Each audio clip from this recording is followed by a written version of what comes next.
Olá, gente. Boa tarde. Sejam bem-vindos a mais um episódio de A Bolsa na Cabeça, quarta-feira em Infomani, 3h30 da tarde. Essa semana tem uma apresentação especial pela doutora Maria Alice Fontes, a minha esposa, e também criador do curso A Bolsa na Cabeça. Boa tarde. Boa tarde, pessoal. Obrigada pelo convite. Boa para estar aqui nessa quarta-feira à tarde. E vamos conversar, né? Vamos lá. É um grande prazer para mim. O mercado está me deixando muito louco recentemente, então chamei a minha terapeuta pessoal para me ajudar. Né? Está muito doido, muita volatilidade, né? Muito. Então, esse é o nosso 8º episódio, alguma coisa assim. A gente está sempre falando sobre o trader e como o trader precisa se alinhar a cabeça para operar bem no mercado.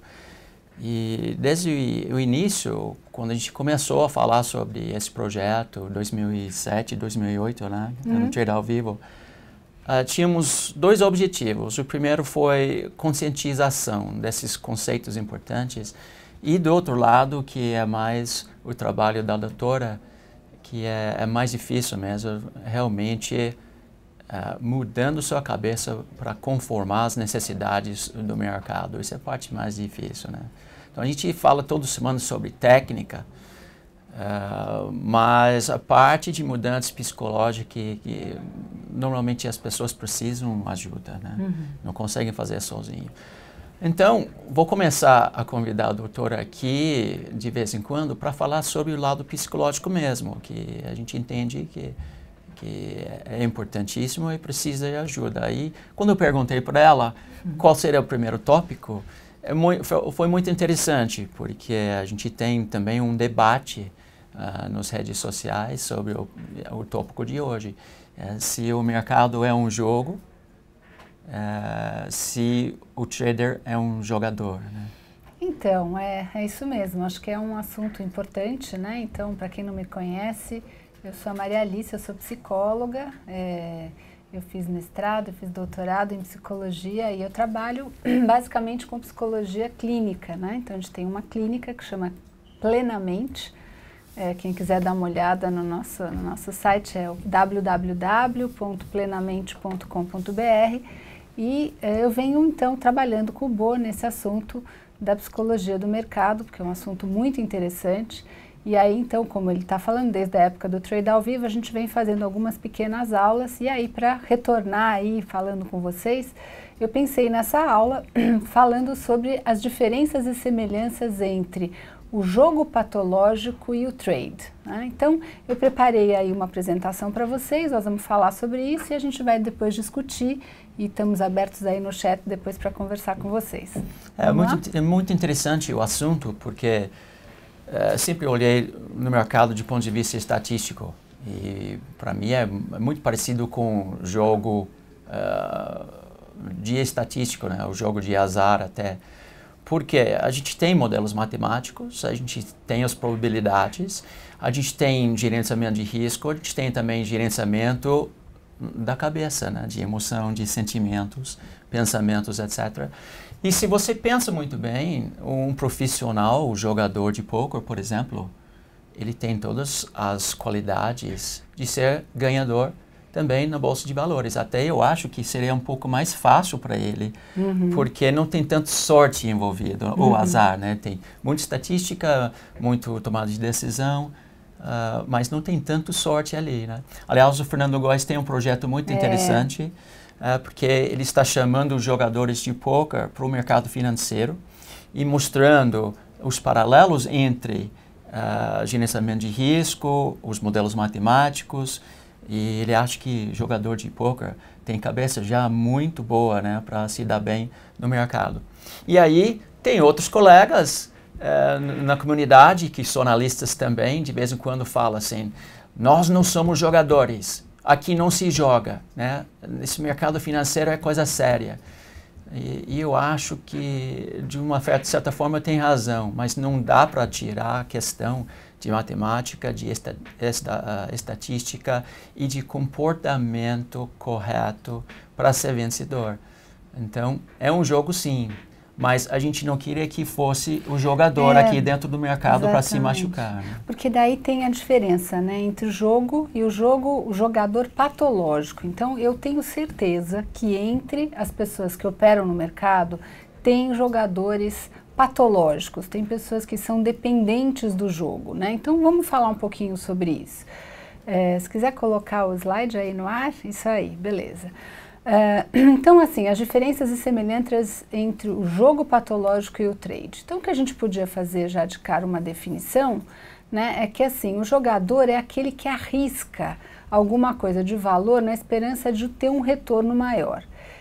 Só que o problema é que isso é uma definição, conforme o Bo falou, né, que é a definição do trader. Ele arrisca coisas de valor para ter um retorno maior. Mas, o trader investidor faz isso. Faz isso, né? Mas o jogo patológico é aquela pessoa que tem, então, a compulsão. O quê? Por continuar jogando, apesar de ter muitos prejuízos. E aí, que tipos de jogo, né? Todos esses jogos que a gente colocou aí, e você vê que ó, a especulação no mercado financeiro está lá. Entre eles, até, a gente tem a história dos jogos na internet, né, pessoal? Porque vocês sabem que esse Flappy Bird foi tirado da internet, né? Foi banido da internet porque ele estava provocando dependência nas pessoas. As pessoas não conseguiam parar de jogar esse jogo. E por quê? Porque ele estimula uma área específica do cérebro que é a área responsável pelo sistema de recompensa cerebral, onde você estimula a dopamina. Então, algumas pessoas jogam o Flappy Bird para relaxar, para escapar, para se sentir bastante estimulado, né? E outras acabam ficando completamente, assim, dependentes desse jogo. Então, assim, o jogo patológico, ele é muito parecido com o que acontece no cérebro quando a gente tem um problema de drogas, quando a gente tem álcool, drogas, dependência envolvido com isso. E aí, a gente precisa, para fazer essa história funcionar, uma combinação de fatores, né? E essa combinação de fatores vai, pessoal, no cérebro estimular uma areazinha aqui. Deixa eu ver se eu consigo aqui mostrar para vocês uma caneta apontador. Aqui, ó. Essa areazinha aqui, então, seria a área de recompensa cerebral, onde você tem muita dopamina, que é um neurotransmissor que é responsável pelo prazer. E nos jogos você tem o estímulo dessa área. Então, se você estimula essa área, você vai ter prazer e as áreas, né, do prazer normal da vida. Só que aí algumas pessoas ficam dependentes de algumas coisas, porque ficam com mais dessas substâncias quadradinhas aqui, essas estrelinhas, né, que seria a dopamina, que se liga aos receptores dopaminérgicos e faz com que a pessoa sinta mais prazer. Então, volta um pouco para a gente aqui, a produção. Deixa eu entender alguma coisa. Foi na sua lista ali, né? Durante a sua pesquisa, você achou que operar no mercado financeiro poderia ser um motivo, ou poderia ser uma causa, um vício, né? Vício. E que operar, talvez não operar, mas nesse caso, operar online também pode aumentar essa possibilidade? Pode aumentar, porque a pessoa realmente ela fica com o prazer, né, ao apostar. Na verdade, ela não tá lá analisando o mercado e tomando decisões, ela está lá com prazer na hora que ela vai colocar em risco o capital dela. Assim. E aí, assim,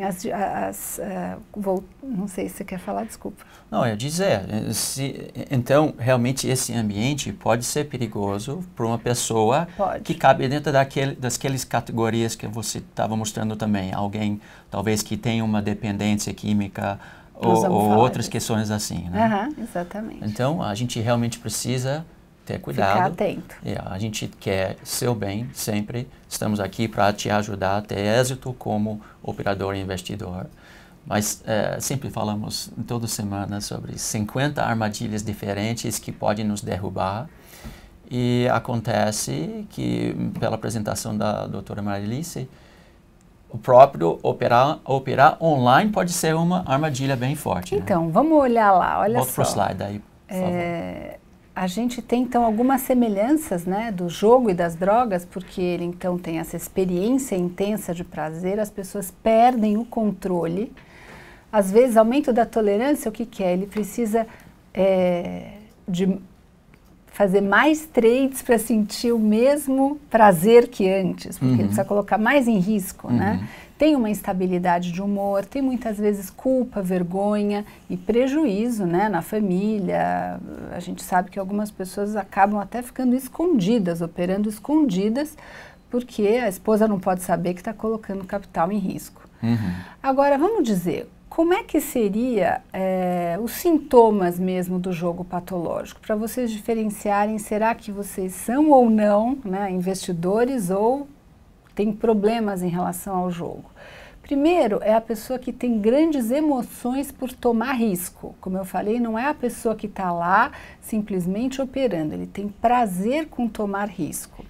Ele tem uma tendência a aumentar as apostas e o risco e ele vai atrás do prejuízo, que é aquela história da pessoa que é totalmente contra a matemática do mercado. Ele vai, de alguma maneira, cerceando a vida dele, né, no jogo. Ele pode diminuir o tempo com o trabalho, com a família, e ele às vezes engana ou mente, como eu falei. Aqui eu vou passar outro slide, nós vamos então ter 9 características. Vejam só, dessas 9 características, e seriam essas 5, mais essas outras 4, se você tiver pelo menos 4, já está dentro do critério diagnóstico segundo o DSM-5, que é um diagnóstico americano, né, de sintomas de doença mental para ter problemas de jogo patológico. Então, ter culpa ou remorso, ter, assim, às vezes até pegado dinheiro emprestado para jogar, acaba com as reservas financeiras, acumula dívidas e tem tentado diminuir ou parar sem sucesso. Então, pessoal, só voltando ali, ó, o anterior, dá uma olhadinha. Se você tem 4 entre essas 9. Volta, né, pra gente aqui, produção. Eu acho interessante essa lista, porque várias coisas que você citou aqui, a gente fala todos os dias, né? Primeiro na sua lista é grande emoções, sentir grandes emoções quando está operando. O que a gente fala aqui? Aliás, a gente falava sobre isso a semana passada, nos últimos 2 episódios com o Rafael Figueiredo, que a gente não quer eliminar as emoções, mas a gente não quer operar para sentir muita emoção, né? Porque a gente sabe que quando está sentindo emoção, está no lado intuitivo, errado. Você está no sistema límbico, entra na questão do prospect theory e faz tudo contra a matemática do mercado, sim, né? Sem dúvida. Então, primeiro ponto aqui interessantíssimo nessa lista, você está sentindo grandes emoções ao operar ou investir, isso é um perigo muito grave do ponto de vista psicológico, mas também matemático. Que foi o segundo aqui, tendência a aumentar apostas e o risco, né? E a gente também fala muito sobre isso. Isso é um pecado capital do ponto de vista de investidor e trader. A gente não faz média na perda, né? A gente não vai atrás do prejuízo. A gente não alavanca demais. A gente sempre tem uma quantidade de capital em risco e nunca arriscamos mais do que isso. Então, esses primeiros 2 chamaram muito a minha atenção. Imagino que tenha muita gente mesmo boa no mercado, que eu já atendi no consultório, né, pessoas que me procuraram para cuidar da sua cabeça como operadores, e quando a gente vai ver, essas pessoas realmente não são operadores, eles são jogadores patológicos, né? Então vamos olhar. Então, voltando lá no slide, né, se só rapidinho, passando aqui. Você está voltando para o mesmo slide. Ok, entendi. E aí, assim, se você tiver 4 entre essas 9, tá? Eu acho que precisa procurar ajuda. Pessoal, quais seriam os fatores de risco? Podemos voltar só rapidinho aqui? Claro. Porque esses também, os últimos 4 são interessantíssimos aqui. A gente precisa lidar bastante com a questão de perda e ganho. E sempre precisa ter muito... Qual a palavra? Humildade? Não a flexibilidade, resiliência em relação disso, né? Mas tem gente, eu tenho certeza, porque recebo muito e-mails e correspondência de pessoas dizendo que eles pegaram dinheiro emprestado, Sim. eles acabaram com seus finanças mesmo, eles aplicaram dinheiro que não poderia aplicar no jogo, né? Então, muito importante aí. E tem várias pessoas também que tentam parar e só param no mercado porque quando não tem mais acaba o recurso, dinheiro, né? Então, muito interessante que esses sintomas a gente precisa evitar. Quer dizer, se você estiver passando a linha, né, Bo, acho que precisa pedir ajuda mesmo. E aí, podemos continuar aqui? Claro. Quais seriam os fatores de risco? Né? Então, qualquer pessoa pode ser um jogador patológico? Pode ser, mas principalmente aqueles que tiveram algum outro problema de comportamento, pessoal, déficit de atenção, depressão, problemas de personalidade, pode vir associado com problemas de jogo patológico.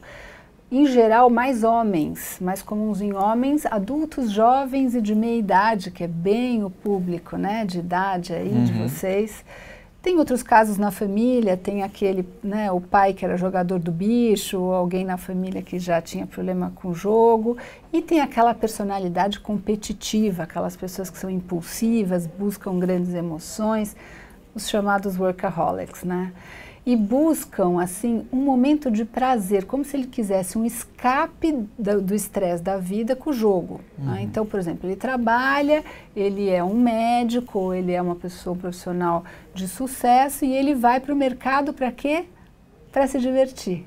E isso é um problema, porque ele vai para o mercado para se divertir, porque ele quer sentir prazer lá no mercado, e aí isso acaba de repente escapando da vida dele.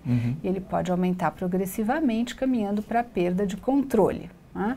Então, todos esses problemas que vocês estão vendo aí, eu vou falar, olha, risco aumentado de suicídio, isso daí não é incomum. Você vê pessoas de meia idade, perderam grandes quantidades de dinheiro, que chegam a pensar que a sua vida não tem mais sentido. Grave, né? Bem grave. E aí, esse slide a gente fez junto, né, Bo, para tentar fazer um paralelo entre o jogador e o trader. Então, assim, o jogador, ele tem prazer com a aposta, enquanto o trader, ele vai tentar minimizar suas emoções, como você falou. Utilizá-los como alertas. Quando está sentindo alguma coisa fortemente, sabe que está escapando do trade system e tem que voltar para equilíbrio. Se quiser, a gente pode até voltar aqui para a câmera, eu vou olhando aqui, não sei se... É isso, Então, olha, o jogador é o cara que aposta cada vez mais dinheiro, enquanto o trader, ele tenta um controle rígido do seu capital. Isso, né? muito. O jogador, ele vai atrás do prejuízo. Quando ele perde, ele quer mais, porque ele fala, não, eu não vou sair daqui com essa perda, eu vou tentar mais. E o trader tem que esperar o próximo trade, né? Quando a gente leva o stop, tem que esperar o próximo trade chegar. Se chegar no limite de perdas de capital, que normalmente 15% de todo o capital, tem que parar. Então. Coloca o dinheiro na renda fixa, volta a estudar. E aí eu parar, porque assim, o jogador, ele fica tentando parar e não consegue. Né? Ele não consegue. E eu já tive experiências com pessoas que têm problemas não só no mercado, como em jogo, né? Vários tipos de jogos. Sim. E eles não conseguem parar. Eles têm alguns sintomas de abstinência também, do tipo, ficam mais irritados quando não jogam, ou querem jogar. E ele joga como essa coisa do escape do estresse. E o trader, ele teria que lidar diariamente com o estresse, né? Sim. Ele está acostumado com o estresse. Ele não pode escapar do estresse, porque senão é melhor ele não ir para o mercado. Sim. O jogador, ele pode até mentir para as outras pessoas. E o que a gente espera do trader? Que ele apresente seus resultados, né? Que ele fale, como você faz. Olha, estou acreditando nisso, a gente foi estopado, não deu, não tem que mentir. Né? Coloca os relacionamentos em risco, assim, eu acho que o jogador, ele briga com a família, ele se atrapalha, enquanto o trader, ele teria que ter um relacionamento social, aberto e tranquilo, né? A gente não briga, né? Não, a gente não briga. É verdade, pessoal, a gente não briga, não. E aí, conta com fonte externa de recursos do jogador. Às vezes ele precisa pedir dinheiro emprestado, né? E a gente espera que o trader administre o seu próprio patrimônio. Vamos fazer o seguinte, produção, volta para o slide anterior, doutora. E aí... Esse aqui? Isso. Aí vocês podem parar o vídeo, quanto tempo precisa para anotar isso aqui no futuro também. Aí vai para o próximo slide, só para ter gravado aqui para todo mundo essa lista, comparação entre o jogador e o trader. E aí, pessoal, a gente já está aqui quase chegando no fim da apresentação, a gente pode ficar conversando sobre várias sim, tem coisas, muita coisa né? para conversar, que sim. seria assim, quando procurar ajuda? Eu acho que a gente precisa procurar ajuda quando percebe que os seus relacionamentos sociais, familiares, de trabalho estão afetando, assim, estão sendo afetados na realidade, que você está dedicando mais tempo do que você gostaria, que você já teve tentativas de parar ou diminuir, não consegue, que teve que pedir dinheiro emprestado e aí, com certeza, precisa de ajuda. Só que aí a gente precisaria pensar, né, como é que essa pessoa pode começar a se ajudar? Eu acho que a primeira coisa é reconhecer que o jogo é mais forte que a sua capacidade de controlar. Né? Primeiro e isso passo é difícil, dos 12-step programs. Isso, é reconhecer, falar assim, eu não estou dando conta dessa situação, o jogo está me controlando. Tem que entender o problema e tentar admitir, né, humildemente que precisa de ajuda. E é difícil, hein? Porque eu já tive pacientes que dizem assim, não, doutor, eu não quero falar sobre esse assunto, isso não é um problema que me atrapalha. E você sabe que aquilo é um problema que atrapalha profundamente a vida do sujeito. Né? Tem que tentar falar sobre isso, não adianta mentir, né? Acho que podemos ficar sem o slide mesmo, acho que fica... E, obrigada. Falar sobre os seus sentimentos e conversar em casa, né? Olha, eu estou tendo dificuldade com isso, eu estou com vontade de ficar lá no mercado, não estou conseguindo parar. Tem que implementar maneiras de controlar o seu capital. O que eu quero dizer assim, se a pessoa não consegue, tem que colocar na mão de outro. Não é o cara para ficar lá operando no home broker. Sim. Ele tem que ter alguém que cuide disso, né? Não, nós temos muitos profissionais que só fazem isso e fazem muito bem. E é importante, a gente sempre fala, né? Se você não estiver curtindo, você não está fazendo corretamente. Operar no mercado financeiro não pode ser uma fonte de irritação, né, e de estresse. Então tem realmente vários profissionais que fazem isso muito bem. E aí você pode colocar seu dinheiro no banco, né? Numa corretora. No banco não. Não. No banco. Banco não. Aí a gente vai aplicar em renda fixa. A gente pode aplicar em vários produtos interessantíssimos que têm um retorno muito bom e você fica livre então para estar feliz, né? Claro. Para procurar seus objetivos e ficar sorrindo, hein? Em vez de sempre frustrado e não gostando e perdendo dinheiro e todas aquelas questões psicológicas, né, difíceis. Mas assim, eu acho que outra coisa boa é a pessoa reconhecer e marcar consulta com um especialista, né? Precisa de uma avaliação. Sim. Porque pode ser que ele tenha outros problemas associados. Pode ser que essa pessoa seja mesmo uma pessoa com uma depressão, pode ser que ele tenha um transtorno de ansiedade, pode ser que seja uma pessoa que tenha um transtorno bipolar, enfim, pode ser que ele precise de ajuda profissional, né, de terapia para colocar sua cabeça no lugar. Dependência química, quantas não são as pessoas que são jogadores patológicos e têm comorbidade com dependência química, né? Cocaína, coisas importantes, precisa de ajuda. Se essa pessoa não conseguir acertar a sua cabeça, fica difícil ela operar.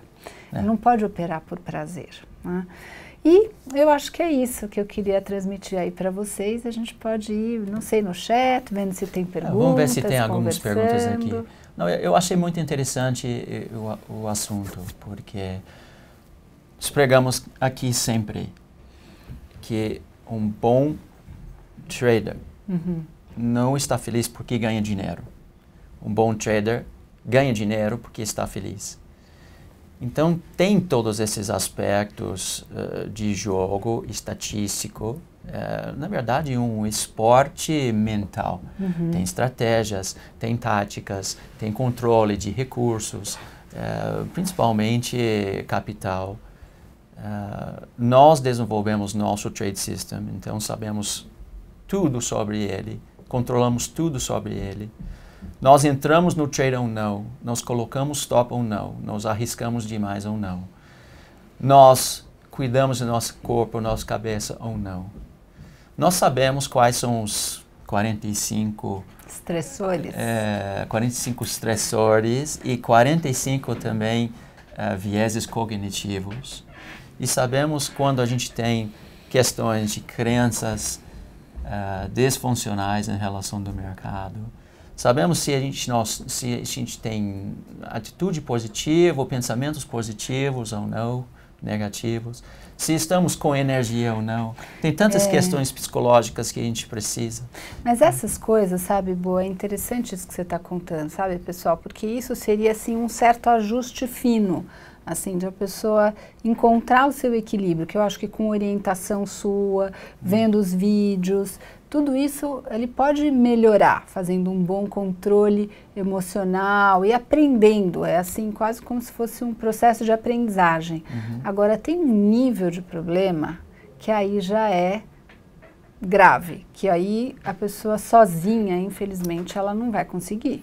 Ela vai precisar de ajuda profissional, né, de um profissional de saúde mental, de um psicólogo, de um psiquiatra, porque ele não vai provavelmente conseguir simplesmente só com a força de vontade dele conseguir se organizar.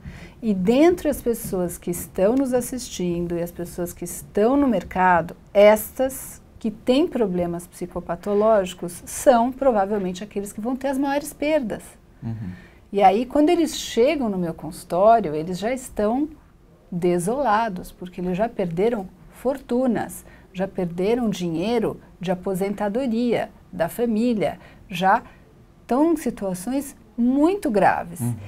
E, normalmente, qual é a sua indicação quando a pessoa chega nessa situação? Pare de operar. Parar de operar. O Bo fala, pare de operar. Só que essa pessoa... Muito antes de chegar lá, por favor. Perdeu 15%, parou. Só que essa pessoa, ele não consegue parar. Por quê? Porque ele é um jogador patológico. E ele gosta de arriscar. E ele acredita que ele vai da próxima vez ganhar e vai recuperar tudo que ele perdeu.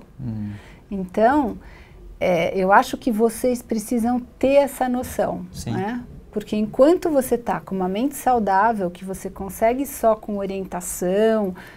e ajuda, e apoio, e vendo vídeos, se equilibrar, excelente. Acho que você está no lado certo do negócio. Precisa de orientação. Quando você passou do ponto, precisa de ajuda profissional. E não deixa passar o ponto, machucar demais. Aliás, é difícil, né? Você mencionou homens, meia-idade, bem-sucedidos, ego, escondendo as coisas, não sabe como buscar, não sei o que fazer. Pô, a minha mulher vai me matar se ela souber que eu perdi dinheiro, etc. Você diz sempre, né, assim, as pessoas às vezes, né, dão certo em outros lugares, então são empreendedores de sucesso, executivos, conseguem fazer funcionar uma companhia inteira com vários... centenas de funcionários, mas ele não consegue, às vezes, gerenciar o seu próprio capital. Eu acho que às vezes não é, por exemplo, eu sou um exemplo disso. Eu tinha muito sucesso na minha vida sempre. Quando eu entrei no mercado financeiro, não foi vício para mim, mas eu fui atrás do prejuízo, não sabia nada sobre gerenciamento de risco, análise técnica, trade systems, expectativa positiva e absolutamente nada sobre psicologia do mercado. Não, você sempre soube. Desculpa, você está mentindo. Não, eu não sabia nada. Aí eu perdi muito dinheiro. E só depois que eu comecei a estudar desse lado, com sua ajuda, que o negócio virou. Mas isso é verdade. Então... Você acha que esse homem pode ter sido uma pessoa desequilibrada? Não. Não, numa época da minha vida, eu estava assim... Por precisando de muita ajuda por uma coisa que eu mesmo fiz para mim mesmo. Né? Porque eu arrisquei aquele dinheiro que não deveria arriscar. Eu coloquei dinheiro no mercado que eu não sabia quais eram os riscos. Eu fui atrás do prejuízo. Ficou mais grave a situação. Mas isso foi a primeira vez na minha vida que eu senti, eu tinha uns 40 anos na época, primeira vez que eu senti que era um fracasso, porque até então eu tinha muito êxito em tudo que eu fiz. É interessantíssimo como mercado financeiro, a gente acha que nós vamos dominar ele, como a gente dominou esportes ou estudos ou relacionamentos ou os nossos próprios negócios. Né? Você faz um objetivo, visualização, você traz seu futuro para você. Muitas pessoas querem fazer isso com o mercado financeiro, só que e caem na... por isso você não consegue controlar. Né? E caem, estava lendo um artigo recente sobre isso, interessante como o operador ele cai dentro de uma balança que é, né, o medo e a ganância.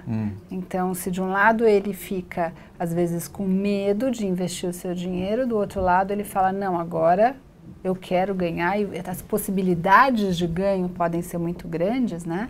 E aí ele começa na ganância. E quando ele fica nessa balança entre o medo e a ganância, ele se estrumbica, né? Não, o que a gente sempre fala aqui?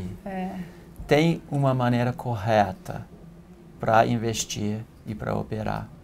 E essa maneira correta é racional. Esse lado racional do cérebro é fora do lado intuitivo.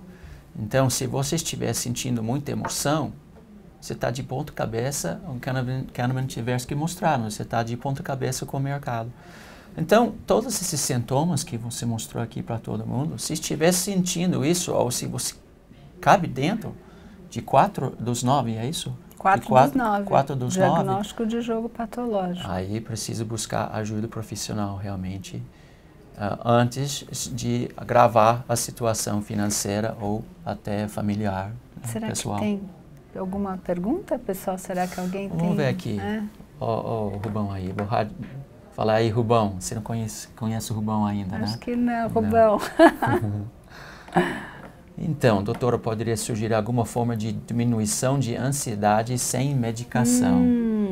Olha, eu vou falar para vocês que a melhor maneira de diminuir a ansiedade sem medicação é atividade física.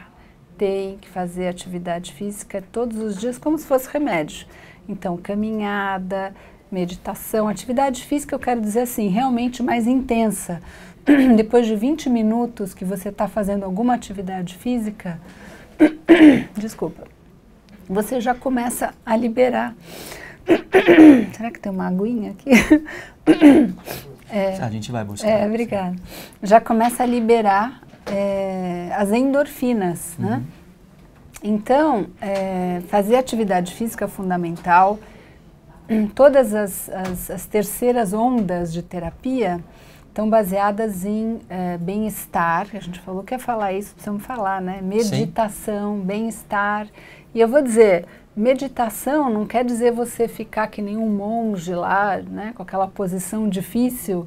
É simplesmente ter momento onde você pare e sinta a sua respiração. Onde você simplesmente tente prestar atenção no ar entrando e saindo,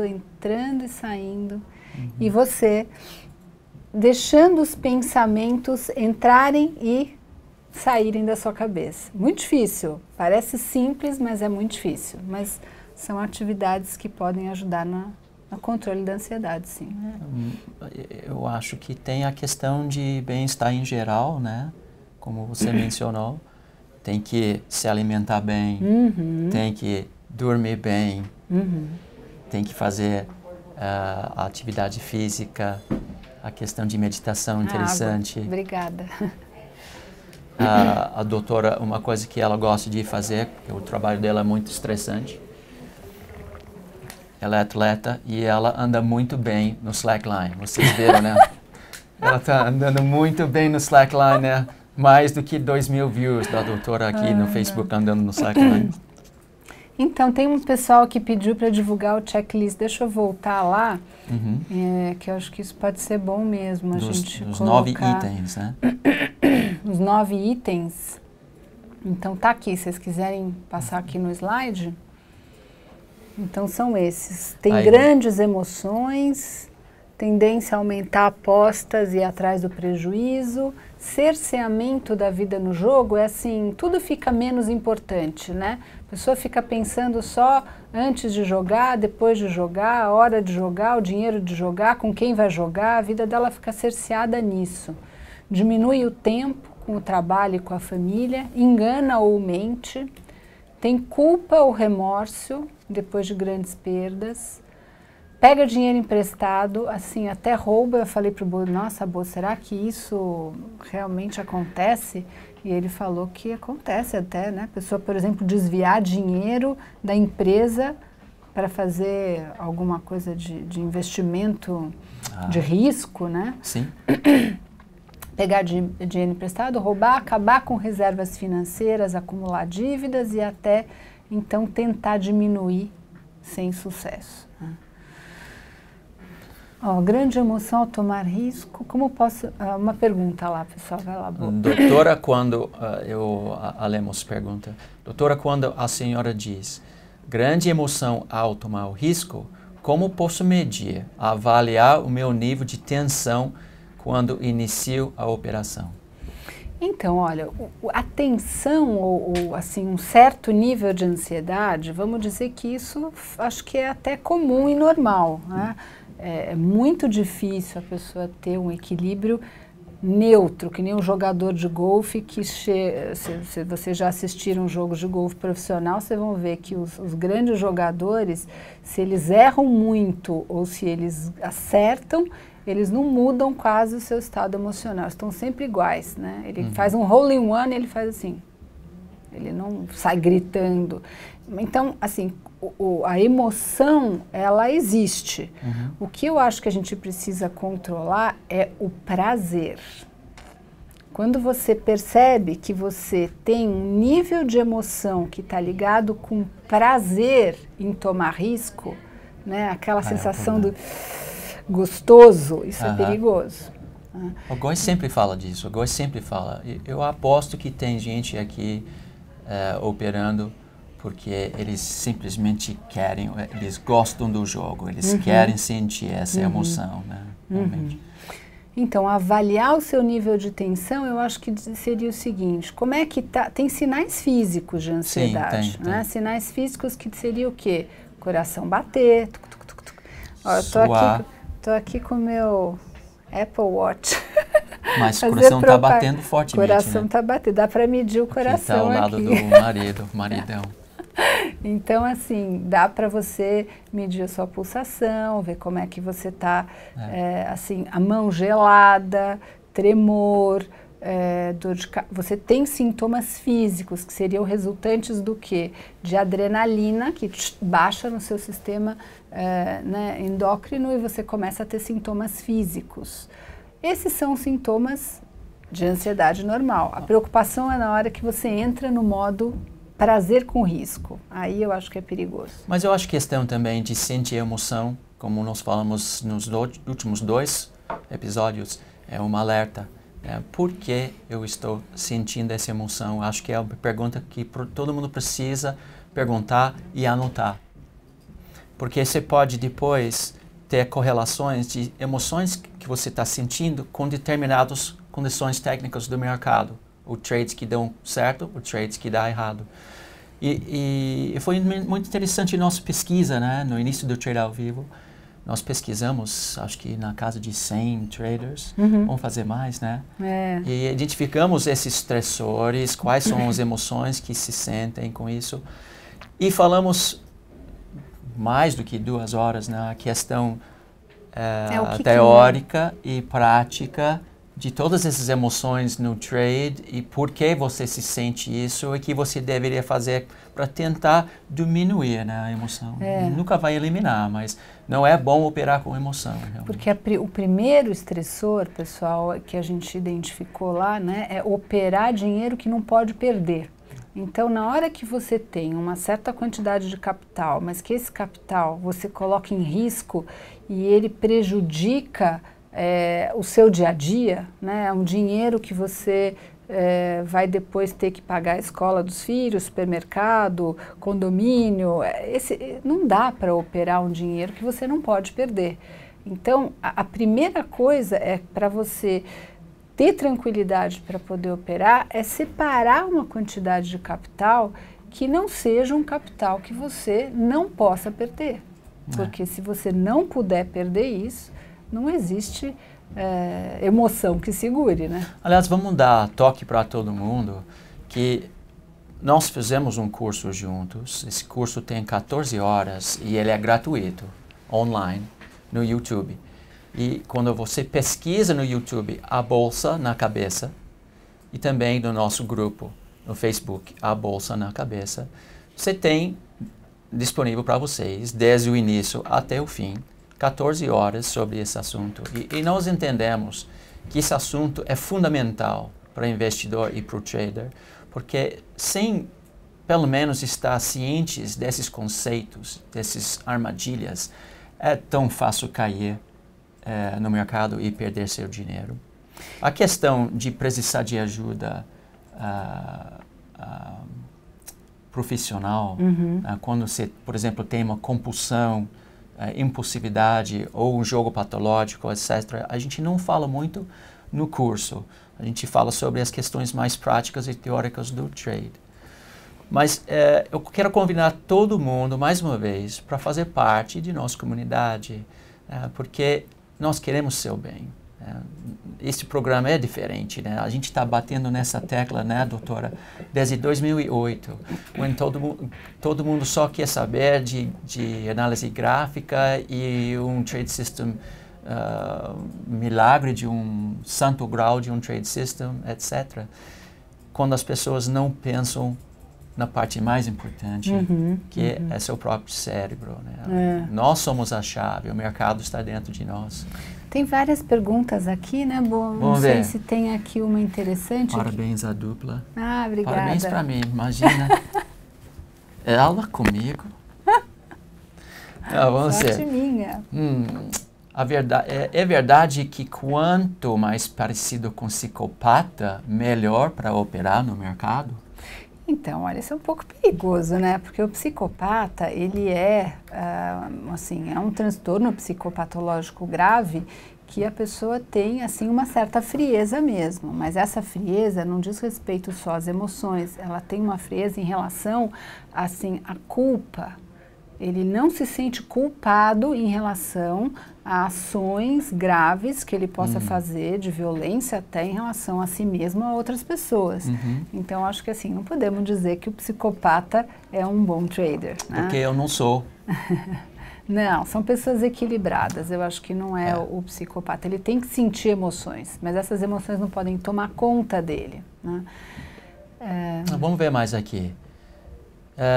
Perco o sono quando minhas operações estão perto do stop. Como equilibrar isso? Então, olha, a insônia é um problema grave mesmo, né? Que traz aí sintomas até de depressão quando você tem uma insônia crônica, porque o equilíbrio do sono é fundamental. Agora, assim, o que será que está acontecendo? Será que você coloca o stop e fica com medo de tomar o stop, porque não pode tomar aquele stop, porque aquele dinheiro vai ser um prejuízo para você? Então, vamos dizer que tem alguma coisa anterior a isso que não está legal. Eu acho que não seria, não é? Talvez não tenha colocado, né, não tenha calculado o tamanho de posição correto para poder dormir. Né? Quando você está alavancado, você está arriscando demais, está concentrado em um ativo, aí não consegue dormir, tem algum problema. Tem algum problema. Muitas vezes a gente está fazendo uma operação no day trade e o cliente pergunta, eu posso dormir com ele? Aí eu pergunto para você mesmo, você vai poder dormir hoje à noite tranquilamente? Se não, não pode dormir com essa ação do jeito que está.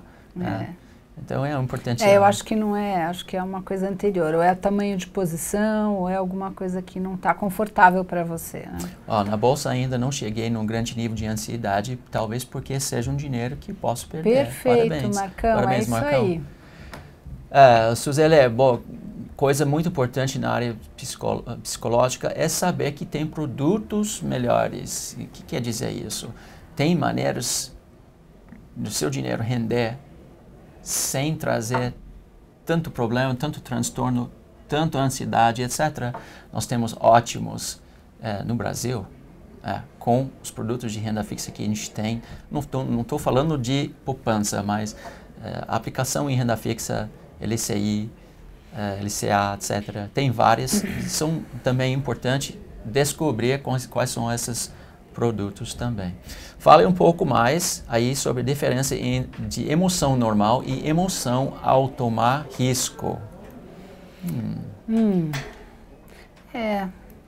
Acho que a gente já falou um pouquinho sobre isso, né? Emoção, todo mundo sente, emoção faz parte do ser humano e é importante sentir. Nós não queremos psicopatas operando, a gente quer pessoas com emoção.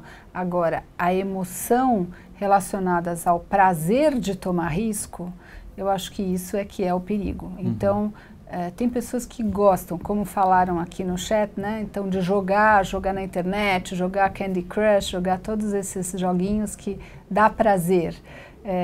Você continua jogando e às vezes não consegue parar de jogar porque você está realmente sobre uma forte emoção de prazer.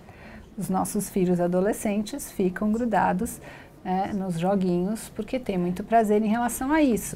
E claro que eles perdem a noção do tempo que eles poderiam ficar, porque eles estão ligados com a atenção, um monte de dopamina que liga o cérebro, então eles estão com a capacidade de decisão deles alterada. Eles não estão com livre escolha, eles estão decidindo à medida que eles estão dependentes de alguma coisa. É isso que a gente não quer, né? A gente não quer que você esteja dependente do jogo, a gente quer que você decida aquilo que é o melhor para você. Bom, a gente tem várias outras perguntas aqui, doutora, mas não tem tempo suficiente para tratar todos. Que pena. Então, eu convido você voltar quando puder, né? Porque eu sei que você está muito lotado, você está super atarefado. Mas a gente gostaria que você sentasse de novo conosco regularmente para bater um papo mais sobre as questões aqui, mais do lado psicológico e não tão técnico, de trade systems, de execução, etc. Então, eu gostaria muito, mas infelizmente, quer dizer, ou felizmente, né, o consultório está lá, inclusive agradeço até aos meus pacientes que cederam o horário deles para poder estar aqui, a gente teve que relocar e algumas pessoas não puderam ser atendidas hoje à tarde, porque eu estou aqui. Então...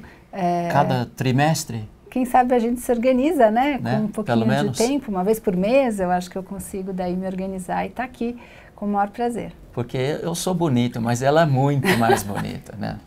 Muito mais. Obrigada, pessoal. Foi muito obrigado, doutora. Obrigada. Muito obrigado pela sua participação. Gente, sempre quarta-feira às 3:30 da tarde, venham assistir. A gente grava, coloca na internet depois. Nós queremos seu bem. E se você quer se dar bem no mercado, sua cabeça tem que estar bem também, né? Tem que ter a bolsa na sua cabeça, tem que estar saudável, tá? Então, faça parte da comunidade, veja os cursos, faça a sua lição de casa, porque não tem nada melhor na questão de ajuda psicológica do que se ajudar, tá? Até a semana que vem, gente. Um abraço. Obrigada. Tchau, tchau.